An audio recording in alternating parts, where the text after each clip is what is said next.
Hi guys, happy Wednesday. 2 more days left. It was so good to see a bunch of you on our Google Meet yesterday. All right, today in ELA, we're working on fluency. So you're going to read like a reading star. So think about how a book wants to be read and choose the tips accordingly. So look at this list.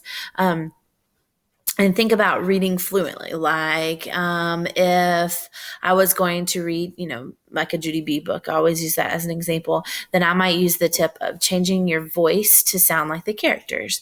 Or if I was going to read Hair Love, then maybe I would read so that I add sound effects so for how she was feeling or the way that her hair kept popping out and that kind of thing. And so choose one of these tips on this and choose a book and read it accordingly. But practice first. You need to make sure that you read it to a family member, a parent. You can Google Meet me and you can read it to me if you'd like. But make sure that you've practiced first because fluency is what we're working on. And parents always remember that hearing fluency is just as important as reading fluently. So it's okay to make sure that you're reading to your kids. Here are some digital text if you need, and then here's a good book that you can listen to for some good fluency.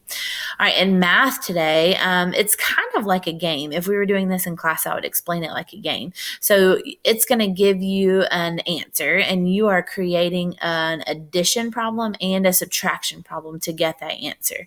So for example, if the answer is 65, then the addition problem could be 23 plus 42 equals 65.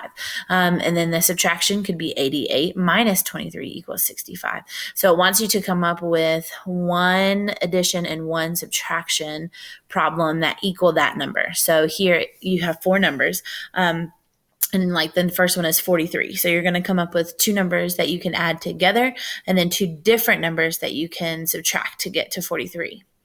And then here is a fun game that you could play online. All right, so in science and social studies, we were talking about money. It's been a while since we've done social studies, and supply and demand. So supply is the amount available or the amount made. So it's what's on the shelves or maybe back in the stockroom. Demand is the need or the want for that item. Okay, so how much, if it is a really popular item and people really want it, or if people don't really want it. If the supply is greater than the demand, then the price is going to be low because that means I have way too many things and I have nobody who wants it. So think about if I was going to sell lemonade and I have lots and lots and lots of lemonade made, but nobody's coming to drink my lemonade, I might drop the price a couple of times. Or the example it gives is Christmas decorations in January. Not very many people are going to buy Christmas decorations in January. So, but if the supply is lower than the demand, then the price will be high for that good or service because it's going to be harder to find. So think about right now, think about toilet paper. Toilet paper is very hard to find, and therefore people could raise the amount that they sell the toilet paper for because it's hard to find. The demand for that product is higher than the supply. It's why we can't find any. So using this idea, would sandals be cheaper or more expensive in the winter during cold weather? Okay, so sandals, the flip-flops Mrs. Sim loves to wear, would they be cheaper or more expensive in winter during cold weather? And then explain your answer. There's a really cute clip from Frozen 1 when Anna goes to look for Elsa and she goes into the little cabin and she is buying some items that has a little bit to do with this example. So it's cute one. All right, and then you're doing PE. It's a let's dance. We're not going to take it. Or you can do a plank tic-tac-toe. There's links for those.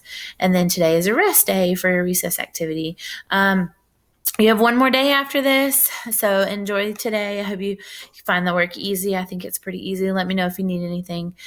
Talk to you tomorrow.